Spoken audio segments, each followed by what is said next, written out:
Let's Get Two presents 5, 4, 3, 2, 1.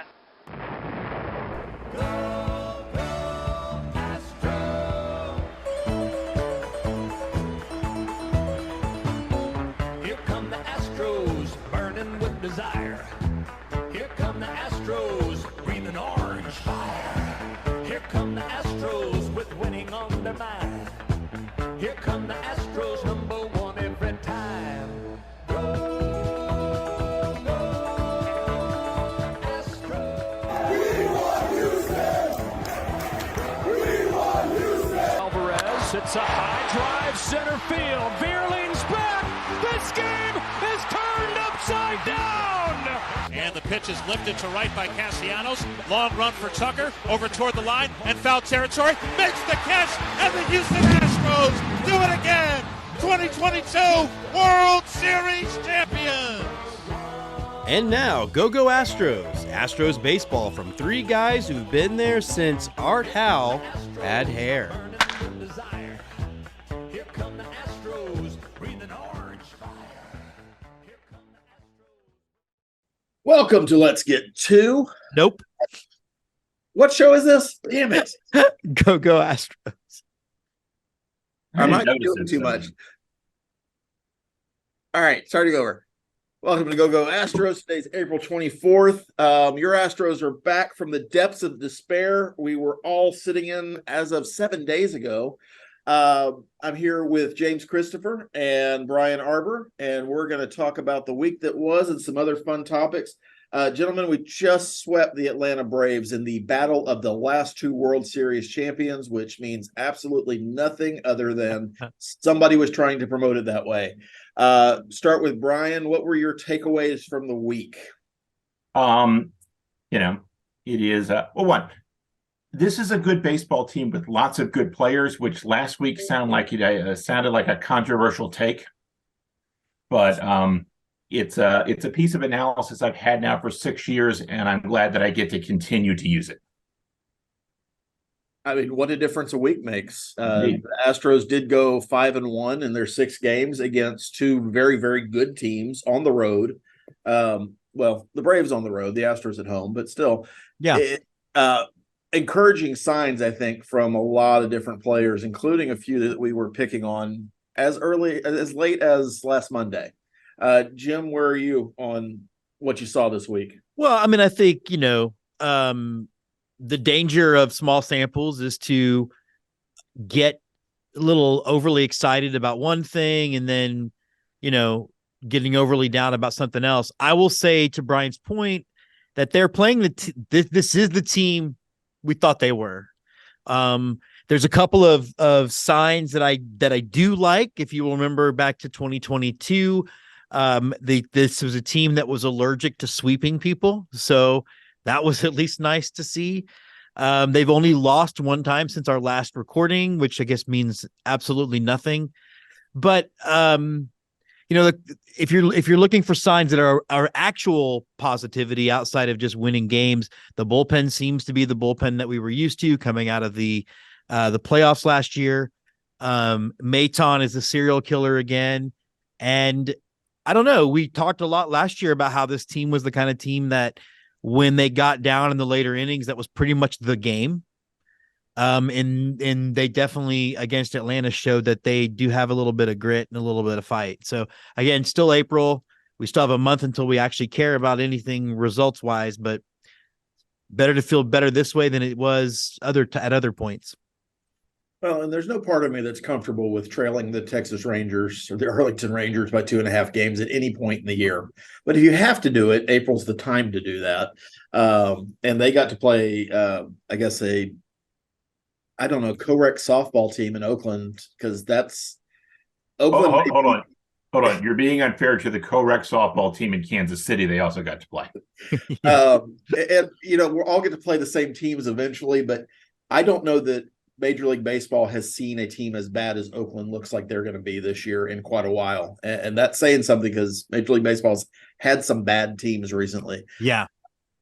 But hey, War Arlington, good for them. So happy that they can experience joy in April, because I have a feeling it's going to go away relatively I soon. believe the only game they lost was in their "we're not connected to a city" uniforms. I think there's a lesson there. I still don't know what those are. They're not any better in person. They're not any better in live action. Sometimes that happens, but no, they look just as horrible. And that little white stripe on their pants looks kind of like the University of Texas marching band swirly trim when they start running, because it starts bunching up. It's a bad look all around. And I know I said something bad about the University of Texas. I'm sorry, Jim. I think for me, with the Astros this week, a big encouraging sign, other than a couple players that I think we're going to talk about soon, is that some players that we expect to heat up are starting to heat up, Alex Bregman being one of those. The bullpen appears to be in a position where they're picking each other up. Brian Abreu is that dude. Yeah, I mean, Rafael, and I want to get to Abreu, but Rafael Montero had a rough outing against the Blue Jays, where Brian Abreu got to be that dude, but then Montero's next appearance, he shut down the Braves with relative ease. So it's good that we're not seeing lingering back-to-back bad outings from guys in the bullpen. Like you say, Phil Maton is back to being humorless, joyless, and very effective, which we all like. Ryan Presley is Ryan Presley in April, which is still a little bit shaky, but still better than 28 of the 30 teams in baseball. So I think there's a lot of encouraging signs. One thing that we brought up, Jim, I think you started it. A lot of Astros Twitter, a lot of the Astros fan base was very, very down going into this week, especially with the prospects of facing the Blue Jays, who were on a pretty good tear, and the Braves, who at that point had won 7 or 8 games in a row. Now that we've come out of a 5-1 week against those teams, we're all back to pounding our chest and being super arrogant and thinking this is how baseball is going to be the rest of the year. Knowing the answer somewhere in between all that, what is the consequence of a good week in April? And do we need to be too high about it? Can we just moderate our expectations a little bit? Well, for the team, the consequence is nothing. They know this is what they are. This is an experienced team that I don't think rides emotion one way or the other anymore. I think if your team is young and you're first getting a taste of this stuff, momentum can carry a long way. I don't think it works with a team of professionals that the Astros have right now. I do think, though, there have been some comparisons to that little run in 2022, a little bit later in the season, when it was like the Yankees and the Mets, and then the Yankees again. I think, Brian, was the run, and they're at least doing similar things to that one. I think if you look at this 9-game gauntlet of the Blue Jays, Braves, and Rays, by any measure, it's a success, because you now have a winning record against them, no matter what happens in Tampa the next 3 days. And I do expect the Astros to take at least one of those things. But as far as what it matters again, I just don't think it matters much to these guys, because I don't think they react differently to a win that they do to a loss. Right. Yeah. And I'll build on to that. Every time they're in a losing streak, will ask me, how the team react. And I'm like, probably fine. There are a bunch of veteran players who've been through this before, and they're not they're not bothered by much of anything. And I think that's also true for this. There is, I've seen this expressed, and there's something to this, that they do seem to play up to the level of their competition. Or They down do to seem it. to be, and they do seem to be more, maybe it's just because they happen to win, but they do seem to be more intense against, hey, this is a good team and we need to bring the juice to do this. And, again, we saw them do this, as you said, in that stretch against the New York teams last year in June. We saw them do this throughout the 2021 season, where somehow they could only beat good teams, but not bad teams. And of course, most importantly, we see them do this every October, particularly last year, where they went again 11-2 against 3 playoff teams in a row. So can't promise they're going to go 11-2, but it's still in play. I guess the caution against this is they never play well in Tampa Bay. Mm-hmm. And that is part of that is the hitting background, the ability to see the ball in that stadium is, like Tampa Bay has traded players because they can't hit in that stadium, who've gone on to hit in more normal sort of environment. So it's never the best environment. And part of that is the Rays are really good because they also have lots of good players. So again, another challenge, but I don't think they're getting on the flight going, it's like, oh, we got another playoff team to play. We've got another hard set of games. I think they're juiced up by that challenge because, well, we continually see the evidence of that. They're probably thinking we have to go play in that abandoned Costco again. Great. Well, I mean, they have a few. No, Arlington's not up for a few weeks. Yeah, they have a few of those on the schedule. Whether it's Mimic Made Park or the Mistaken Tropicana. Yeah, it's interesting to me because our fan base, even though we should be a little bit spoiled by success, and maybe that's the answer, is we are spoiled by the recent success, is way more reactionary for April games than I would have expected this year. After a World Series that nobody's questioning, I mean, there were people that we started the DFA train early with guys like Alex Bregman being washed. I mean, we're going to DFA Alex Bregman. I think I saw Kyle Tucker being DFA'd at least for one game. Jose Abreu, why did we sign him? I mean, it was kind of down the roster that just guys we needed to get rid of. Now everybody's an all-star again because we just won 5 of the last 6. I assume that our dads were in some bar in 1985 and someone wanted to DFA Glenn Davis. The only offensive productive player? Yeah. And I assume people have said stupid things about the Astros since, 1962. They're a small part of the fan base. We just are more exposed to them now via social media. So I try not to argue with dumb people on Twitter. I don't always succeed in that goal. But, part of that is, there's no percentage in doing that. Yeah, I think the other thing to note, sitting at 12-10 with a few games left this month isn't the worst place in the world to be, considering the schedule has turned out to be harder than any of us were anticipating it to be. Outside of that first week against the White Sox and the Tigers, Tigers have been what we've expected, but the White Sox have underperformed. Every other team we've played has a winning record. And some of them have been playing really, really good baseball in that stretch. So the Tigers have been better than expected to. Well, yes, but their expectations no really wins and they've won 7 games. That is better. Good job, AJ Hinch. But I mean, this has been a harder record than some other teams have had to play so far. And I like the balanced schedule and knowing that it's all going to kind of work itself out in the wash over time. But I really think looking at knowing we have Tampa Bay for 3, an off day on Thursday, and then the Phillies over the weekend. The Phillies have underperformed a little bit, but that's a pretty difficult opening month of a season, as it turned out. And the Astros have weathered that storm. We're going to get a healthy diet of Oakland and Los Angeles soon, and I think that's going to certainly improve some of the numbers that we're seeing, schedule-wise or record-wise, at least. One thing I measure and track on my blog is I take a look at their record every 6th of the season, every 27 games. And, assuming they don't have a terrible week, they're on track to have their 13 straight winning 6. They are a consistent team that, they have a bad week or two every once in a while, but it does not last or linger. And very few other teams can say that. And if they continue to do that throughout the season, which we expect they'll do, they'll win the AL West. I would tend to agree at this point.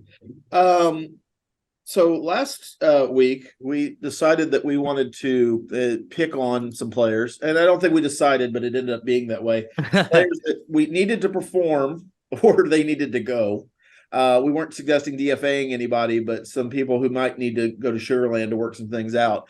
One of those being Jake Myers, and Jake Myers proved to make us all look like idiots because I think that very day, it was that day. Yeah, it was. Yeah, it was he that hit a day. home run, and this week he has batted .409 with an OPS over 1,000, 1.071. So that's a good week. That's a good 7-day stretch.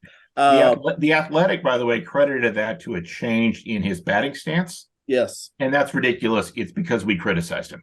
Yeah, I mean, yeah. It's Chandler Rome who hates the show and he hates us anyway. So he added a leg kick, or we reversed his curse. I tend to go with the reverse the curse piece. Me too. As the I'm numbers looking- guy, I know that's true. And Yeah, I'm very upset and with Jake Kaplan that he left us with Chandler freaking Rome. the good news is the Chronicle coverage should get better. It's Just by true. default. And that's the only one I pay for anymore. So there you go. Are there players that we need to start concerning ourselves with and focusing our voodoo powers on now? I will suggest that we never mention Martin Maldonado because I don't think even we can fix that. My suggestion would be Jeremy Pena, because Jeremy Pena is scuffling pretty hard right now. I think his OPS for the season so far is 625. It was never that low in his rookie season, so he is certainly going through some growing pains. And I don't know, outside of putting him between Altuve and Brantley or Bregman, which worked last year, I don't know what the immediate solution is for him this year.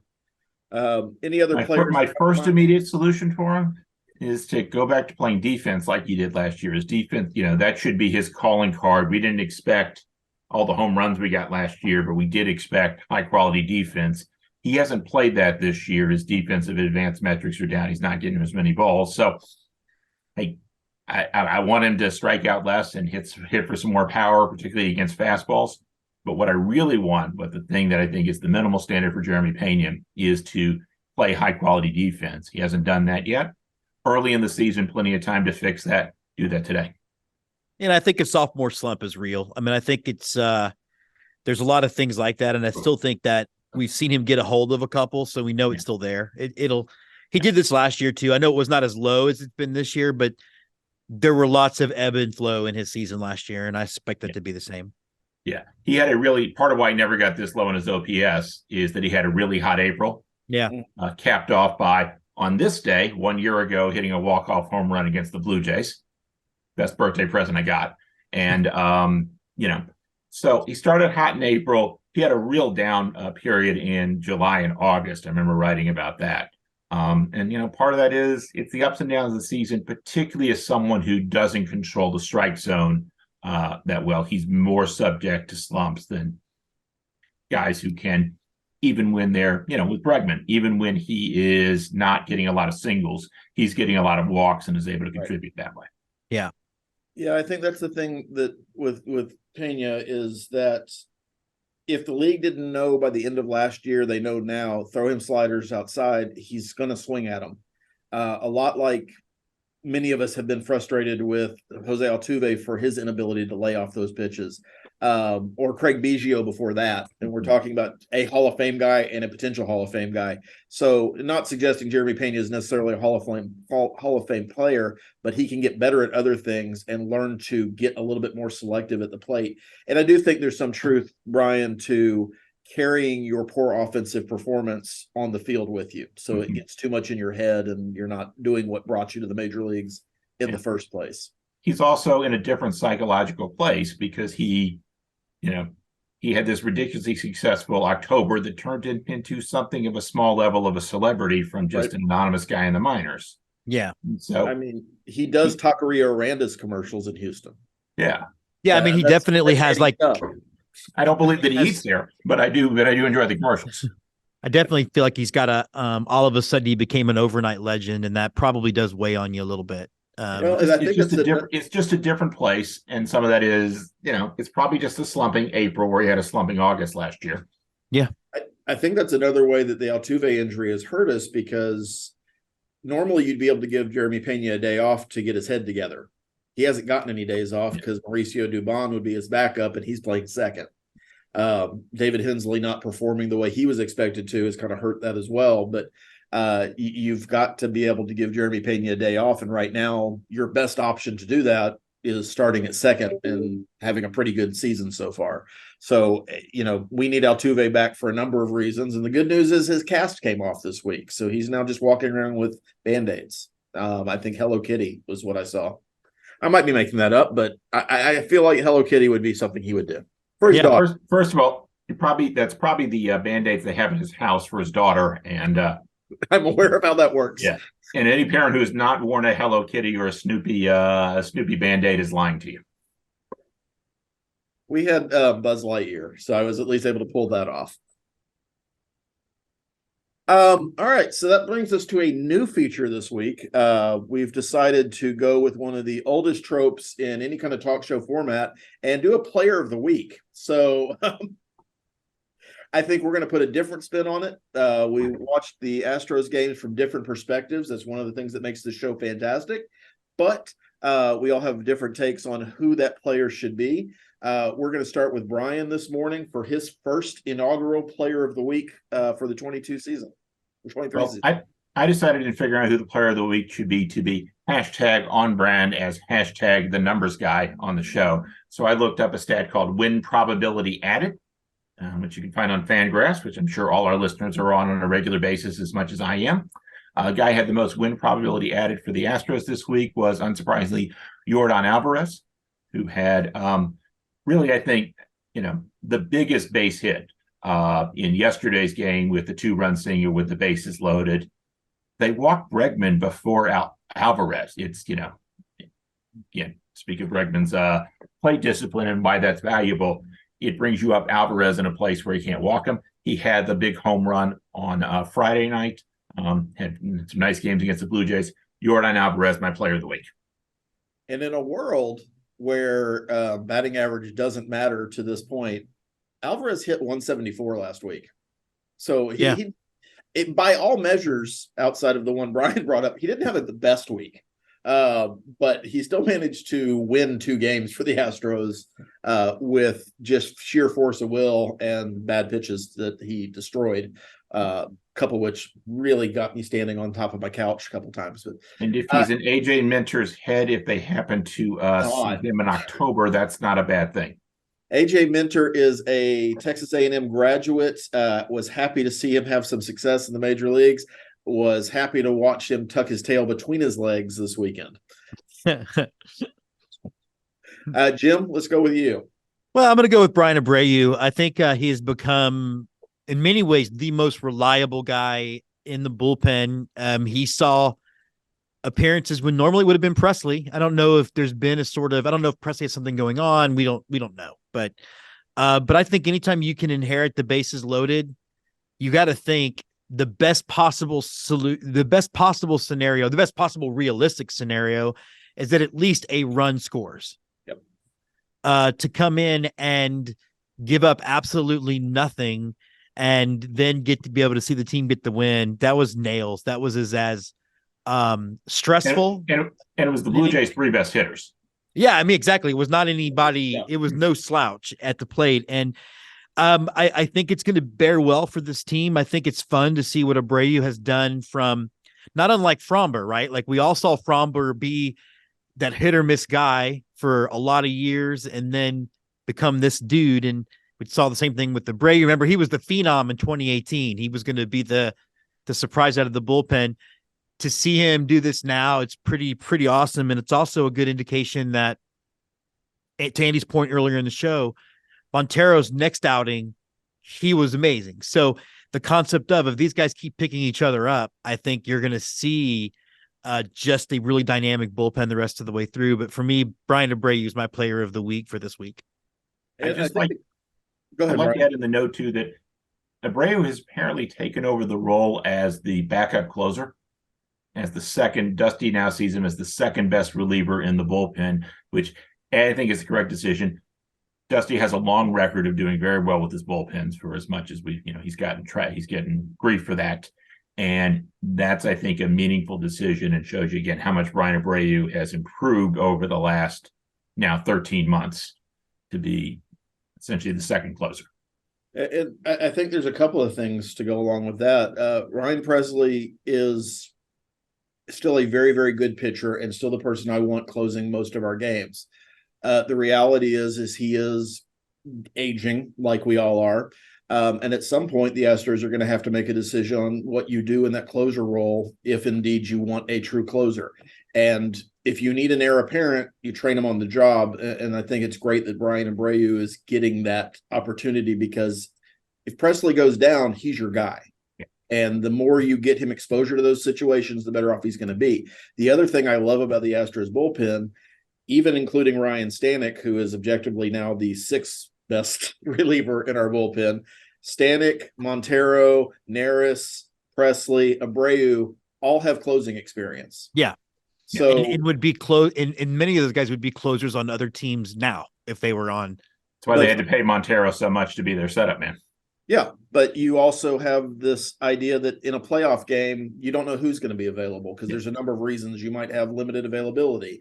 And any guy can go into a pressure situation, which may not be the ninth inning. It may be the seventh inning where you need to, or the eighth inning when it's bases loaded, nobody out, and George Springer standing at the plate. So a great week for Brian Abreu. I am going to be the shallow numbers guy, and I'm going to pick the guy with the most OPS, the best OPS for the week, and that is living on borrowed time. I know our U of H fans aren't going to like it, but Corey Julks, who led the Astros the last 7 days with a .412 batting average and a 1.09 OPS, and had a couple of game-winning RBIs, as I recall, during that course against the Braves and the Blue Jays. We've talked about his BABIP and that he is maybe the luckiest player in baseball right now, and a great story and good for him. It's ironic that he's also probably the person that's most likely to get sent down when Michael Brantley comes up if Bannon is still on the team.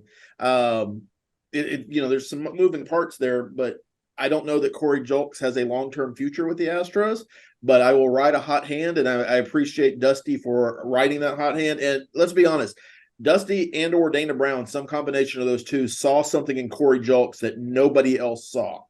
Gave him an opportunity, and he has made the most of that opportunity. So whether he becomes depth in the organization, whether he is a fourth or fifth outfielder, or whether he's a piece that somebody buys in a trade, it's just good stuff for us with Corey Julks right now. Agreed. And the thing I'll say about Corey Julks this week, the big issue with Corey Julks so far is he's striking out a ton. He did seem to cut down on that this week, and when he makes contact with the ball, good things have been happening. Yep. The question is, does he make contact? He made much better contact this week, and that was really nice in the ninth inning yesterday. Well, and I also think too, some of that comes down to we have to understand that he's still a rookie, so he's going to hopefully get better at seeing big league pitching and start to add all he has to do is cut down those strikeouts a little bit to be, I think to Brian's point, more effective. I think it's been a fun story, and I think sometimes we need that too. It's been a fun story, and I'd never heard of the guy until spring training broke, so I was super excited to see that happen. He was the 30th best prospect in the Astros organization for a reason. He's not a patient hitter, has a lot of power, hit 31 home runs in Sugarland last year, which, AAA, the PCL being what it is, those numbers are always a little bit inflated, but always struck out a lot. That's been kind of his hallmark, and we've seen that for most of his time in the majors so far. Any adjustment he can make to make that better, because regardless of what Twitter says, he is a stopgap until we get some of our players healthy back. But if the stopgap performs, you can't complain about it. And that's good for him. All he's doing is buying himself some more time in the majors at this point. And that is worth a good bit of money to Corey Julks and his future children. Major league minimum is much better than AAA minimum. Yeah. And the major league pension is really nice when you're no longer a major league player. So 100%. All right. I think that does it for this week's Go Astros. Anybody else have anything else they want to bring up? Yeah. The Astros just released, and I've just purchased their Armed Forces Day collection. And I know that those of you who know me well know I normally don't go in for that stuff. I kind of find it to be, I don't know. For some reason, it irritates me. There's a lot to that, particularly at the NFL level, where they make you think the money's going to vets and it's not. But for the first time in a long time, it's actually a pretty sharp look, and so I did order it. They went a little OD green, and I kind of dig it. Is it a camouflage hat? Because that'll play well in Texas. It is purely an OD green look with kind of a patch on the side. Oh, and they have a bucket hat too. Sorry, I went to the internet. You can find all those items at MLBshop.com or Astros.com, or probably Academy in a few weeks. Brian, any last words? Yeah, I want to say a word of memorial here. My mother-in-law passed away this weekend, and for the baseball portion of this year, she was really good. She was really good to me. More importantly, good to my wife. But she raised two very dedicated baseball fans, and as people who appreciate baseball, even if they're Red Sox fans. But as people who appreciate baseball, that is a worthy contribution in addition to her many contributions. So, and we're very sorry for your loss, Brian. I saw that on Facebook, and please Thank you. tell your wife the same. Please tell Erin we feel we're with her. Thank you. And I got to go leave. I got to go leave and drive to New Hampshire after this for the funeral. So thank you guys. Mm-hmm. All right. Well, that does it on that note. Astros have 3 in Tampa Bay starting tonight, and then 3 with the Phillies after a Thursday off day. So we'll be hoping that we're talking about another 5-1 or better week. Maybe not. Hey, no matter what happens with the Phillies, I don't care about the April series. I care more about the October series. There you go. For Brian and Jim, I'm Andy Tomchesson. This is Go Astros. Go Stros. Go Astros. And Go Astros.